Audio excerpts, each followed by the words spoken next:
அடியேன் ராமானுஜதாசன். அனைவருக்கும் வணக்கம். இன்னைக்கு நம்ம ராமானுஜ நூற்றந்தாதியில 27வது பாசுரம் பார்க்கலாமா? கொள்ள குறைவற்றிலங்கி கொழுந்து விட்டு ஓங்கிய உன் வள்ளல் தனத்தினாள் வல்வினையேன் மனம் நீ புகுந்தாய் வெள்ளை சுடர்விடும் உன் பெருமேன்மைக்கு இழுக்கிதையன் தள்ளுற்றிறங்கோ ராமானுஜா எந்தனே நெஞ்சமே. ராமானுஜரே, வேண்டுவோருக்கு வேண்டுவன வழங்கப் பெற்றதால் தங்களின் பேரருள் மேலும் மேலும் ஓங்கும். இத்தன்மையால் அடியேன் நெஞ்சில் தாங்கள் புகுந்துள்ளீர்.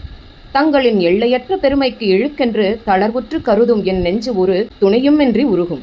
ராமானுஜரின் மனைவியான தஞ்சமாம்பாள் கச்சி நம்பிக்கு வீட்டின் வாசல் திண்ணையில் அமர வைத்து உணவை பரிமாறி நம்பியை அவமதித்து அனுப்பிவிடுகிறாள். மேலே என்ன ஆயிற்று என்பதை பார்ப்போமா? வாருங்கள். ராமானுஜர் கச்சி நம்பியை தேடிச் சென்று அவர் இல்லாததால் ஒருவேளை தன் வீட்டிற்கு சென்றிருப்பாரோ என்று தஞ்சமாம்பாள் என்ன செய்து விடுவாளோ என்ற அச்சத்தோடே வீட்டிற்கு வந்தார். என்ன தஞ்சமாம்பாள், இப்பொழுதுதான் குளிக்கிறாயா? பின் எப்பொழுது சமைத்து முடிப்பாய்? நம்பி வந்து விடுவாரே என்று அடுக்கடுக்காய் ராமானுஜர் கேள்விகளை கேட்க தஞ்சமாம்பாள் நிதானமாக சொன்னாள், அவர் வந்து உண்டு சென்று விட்டாரே என்றாள். அப்ப இது என்ன கோலம், குளித்து விட்டு நிற்கிறாய் என்றார் ராமானுஜர். ஆமாம், அவருக்கு உணவிட்ட இடத்தை சுத்தம் செய்தேனே. எஞ்சிய உணவை பிச்சைக்காரருக்கு கொடுத்துவிட்டு இப்ப உணவு தயாரிக்க மடியா வந்திருக்கேன் அப்படின்னு சொன்னா தஞ்சமாம்பாள். பாகவத அபச்சாரம் செய்து விட்டாயே நீ, நம்பி அடியேனின் ஆச்சாரியன் தெரியுமா என்றாள். தான் பயந்தது போலவே நடந்துவிட்டதே என்று மனதிற்குள் மிகவும் நொந்து கொண்டார். தஞ்சமாம்பாள், உமக்குத்தான் அவர் ஆச்சாரியன், எனக்கு அவர் வெறும் வைசியனே என்று வேறு சொல்லி வெந்த புண்ணில் வேலை பாய்ச்சினாள்.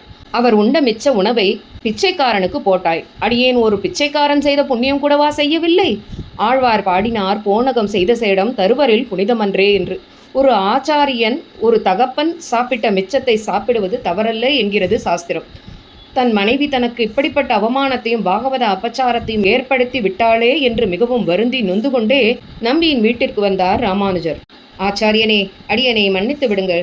அடியேனின் மனையாள் இன்று மிக பெரும் பாகவத அபச்சாரத்தினை தங்களுக்கு செய்துவிட்டாள். ஆனால் தங்கள் மீது எனக்கு கோபம் வருகிறது என்றார் ராமானுஜர். நான் என்ன செய்தேன் என நம்பி கேட்க, நான் நேற்று தங்களை ஆச்சாரியனாக ஏற்றேன் என்று சொன்னபோது இனம் குலம் தர்மம் என்றெல்லாம் சொல்லி என்னை புறக்கணித்தீர். தாங்கள் உண்ட மிச்சத்தினை உண்டாவது நான் என் தாபத்தை போக்கிக் கொள்ள நினைத்தேன். ஆனால் அதுவும் கிடைக்க முடியாமல் முன்னதாகவே சென்று உணவருந்தி அந்த சேஷம் கூட எனக்கு கிடைக்க முடியாமல் செய்துவிட்டீரே. இது எந்த வகையில் தர்மம் என கேட்டார். நம்பி இதற்கு என்ன சொன்னார்? ராமானுஜர் சமாதானம் ஆனாரா என்பதையெல்லாம் அடுத்த பகுதியில் பார்ப்போம்.